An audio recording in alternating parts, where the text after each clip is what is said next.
अर्जुन को देखकर मधुसूदन कृष्ण ने ये शब्द कहे।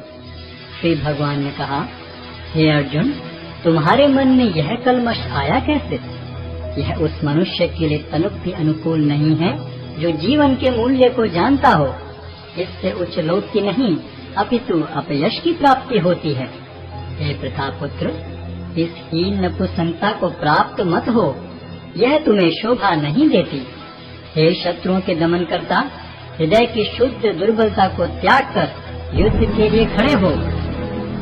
अर्जुन ने कहा, हे शत्रुहंता, हे मधुसूदन, मैं युद्ध भूमि में किस तरह भीष्म तथा द्रोण जैसे पूजनीय व्यक्तियों पर उलटकर बाण चलाऊंगा।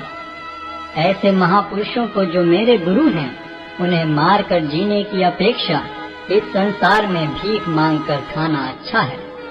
भले ही वे सांसारिक लाभ के इच्छुक हों, किंतु हैं तो गुरुजन ही। यदि उनका वध होता है तो हमारे द्वारा भोग्य प्रत्येक वस्तु उनके रक्त से सनी होगी। हम यह भी नहीं जानते कि हमारे लिए क्या श्रेष्ठ है, उनको जीतना या उनके द्वारा जीते जाना।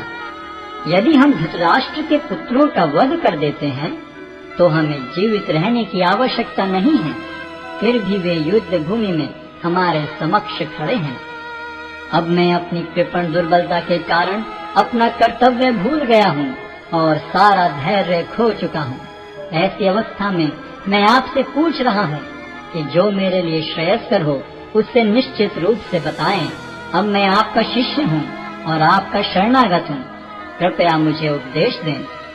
मुझे ऐसा कोई साधन नहीं दिखता जो मेरी इंद्रियों को सुखाने वाले इस शोक को दूर कर सके।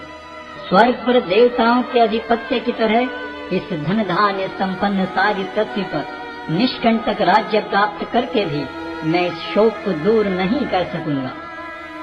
संजय ने कहा, इस प्रकार कहने के बाद शत्रुओं का दमन करने वाला अर्जुन कृष्ण से बोला, हे गोविंद, मैं युद्ध नहीं करूंगा, और चुप हो गया।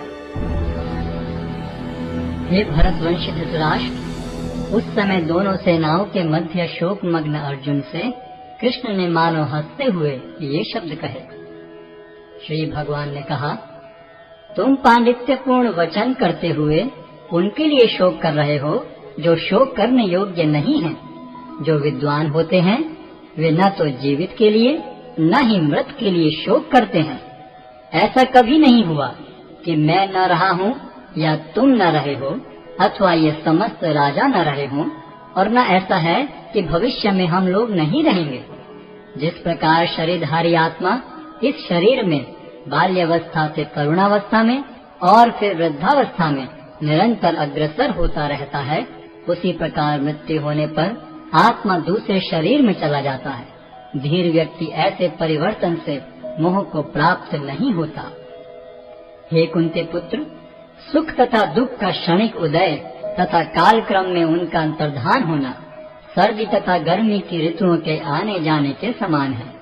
हे भरतवंशी, वे इंद्रिय बोध से उत्पन्न होते हैं और मनुष्य को चाहिए कि अविचल भाव से उनको सहन करना सीखे। हे पुरुष श्रेष्ठ अर्जुन, जो पुरुष सुख तथा दुख में विचलित नहीं होता और इन दोनों में संभाव रखता है, वह निश्चित रूप से मुक्ति के योग्य है।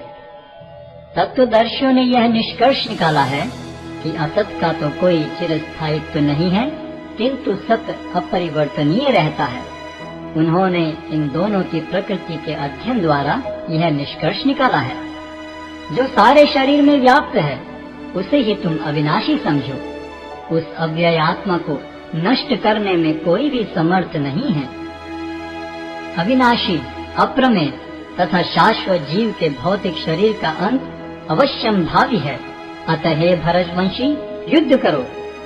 जो इस जीवात्मा को मारने वाला समझता है तथा जो इसे मरा हुआ समझता है, वे दोनों ही अज्ञानी हैं, क्योंकि आत्मा न तो मरता है और न मारा जाता है। आत्मा के लिए किसी भी काल में न तो जन्म है न मृत्यु। वह न तो कभी जन्मा है, न जन्म लेता है और न जन्म लेगा। वह अजन्मा, नित्य, शाश्वत तथा पुरातन है। शरीर के मारे जाने पर वह मारा नहीं जाता। हे पार्थ, जो व्यक्ति यह जानता है ये आत्मा अविनाशी